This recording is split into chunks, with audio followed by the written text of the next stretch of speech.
Assalamualaikum warahmatullahi wabarakatuh.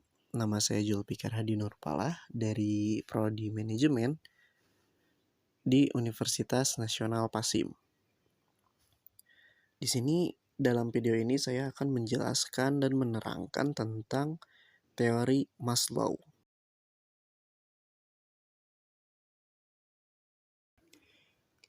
Menurut hierarki kebutuhan Maslow atau Maslow Hierarchy of Need, kebutuhan manusia dapat dikategorikan menjadi 5 level. Yang ke satu ada physiological need atau kebutuhan fisiologi. Yang kedua ada safety need atau kebutuhan akan adanya keamanan. Yang ketiga ada social need atau kebutuhan akan kasih sayang dan rasa memiliki. Lalu ada esteem need yaitu kebutuhan akan penghargaan, dan self-actualization need atau kebutuhan akan aktualisasi diri. Menurut hasil riset dari Abraham Maslow, kebutuhan-kebutuhan ini bertingkat, dan sebelum bisa memuaskan kebutuhan di level berikutnya, kebutuhan di level sebelumnya harus dipenuhi terlebih dahulu.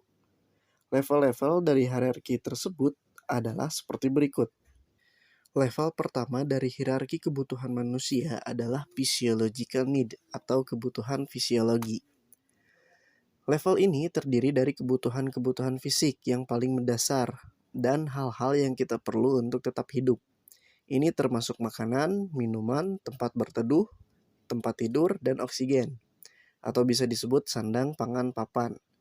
Sebelum bisa menangani kebutuhan yang lain, kebutuhan fisiologi manusia harus ditangani terlebih dahulu.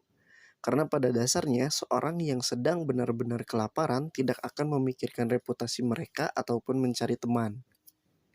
Dalam konteks bisnis, kebutuhan ini bisa dipuaskan dengan cara membayar karyawan dengan pembayaran yang cukup tinggi agar mereka mampu membiayai keperluan dasar mereka.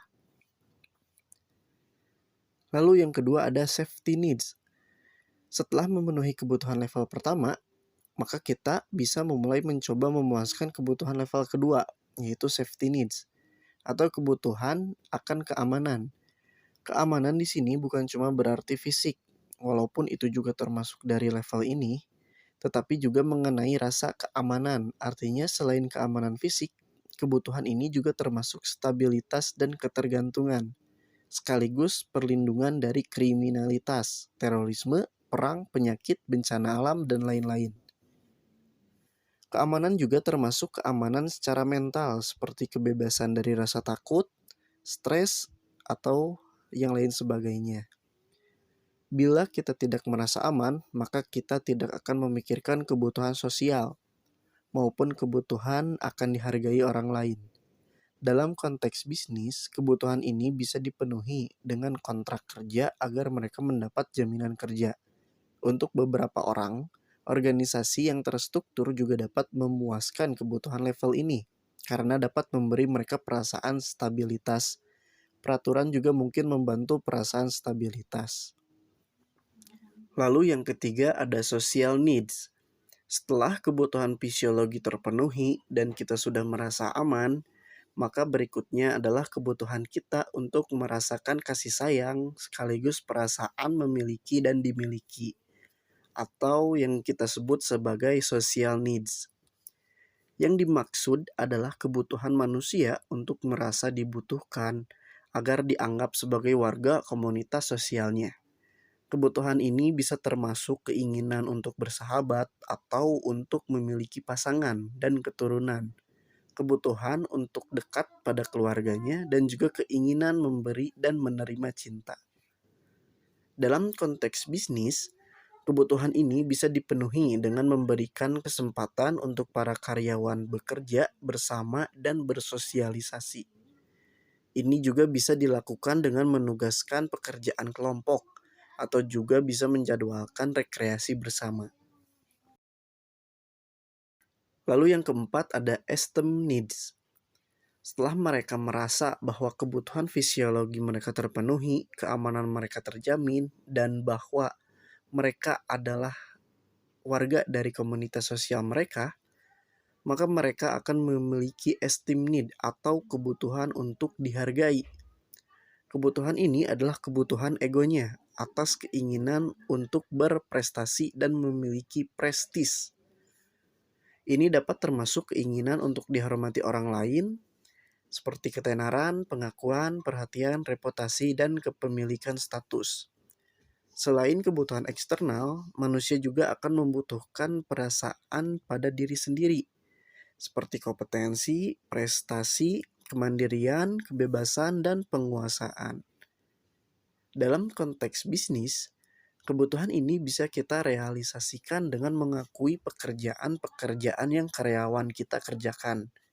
Saat mereka melakukan sesuatu yang bagus atau saat mereka berhasil, kita harus meyakinkan mereka bahwa kita mengakui pencapaian itu. Setelah itu, kita juga bisa beri promosi atau status atau memberi pujian di depan karyawan yang lainnya. Lalu yang terakhir ada self-actualization needs. Setelah semua kebutuhan terpenuhi, maka kita akan mencapai kebutuhan akan aktualisasi sendiri atau self-actualization needs. Kebutuhan ini adalah mengenai pembuktian atau membuktikan dan menunjukkan diri kepada orang lain. Untuk melakukan itu, kita akan mengembangkan diri sendiri semaksimal mungkin segala potensi yang kita miliki. Untuk menjadi yang terbaik yang kita bisa, itulah tujuan kebutuhan ini. Tidak banyak orang yang bisa mencapai tahap ini karena banyak dari kita yang memiliki kebutuhan yang belum terpenuhi. Kebutuhan tingkat ini berbeda dengan kebutuhan-kebutuhan sebelumnya. Kita tidak ingin lagi dihargai orang lain maupun ingin persahabatan atau cinta mereka pada tahap ini. Apa yang kita lakukan adalah untuk membuktikan pada diri sendiri. Dalam konteks bisnis, untuk memenuhi karyawan kita yang ada pada di tahap ini, apa yang kita bisa lakukan adalah untuk memberi mereka kesempatan untuk menggunakan keterampilan baru atau tantangan yang dapat membantu mereka belajar dan berkembang. Dari paparan teori tersebut, maka ada sebuah pertanyaan. Di fase manakah kalian sekarang berada? Atau kebutuhan apakah yang kalian inginkan sekarang? Dan jika melihat teori tersebut, maka yang saya butuhkan untuk saat ini adalah aktualisasi diri. Karena untuk saat ini saya lebih berfokus untuk mengembangkan bakat, mengasah keterampilan, dan lebih berfokus untuk mengasah diri saya sendiri. Dan saya menganggap bahwa fase-fase sebelumnya sudah saya lewati. Dan mungkin sekian video ini, sekian dari saya. Wassalamualaikum warahmatullahi wabarakatuh.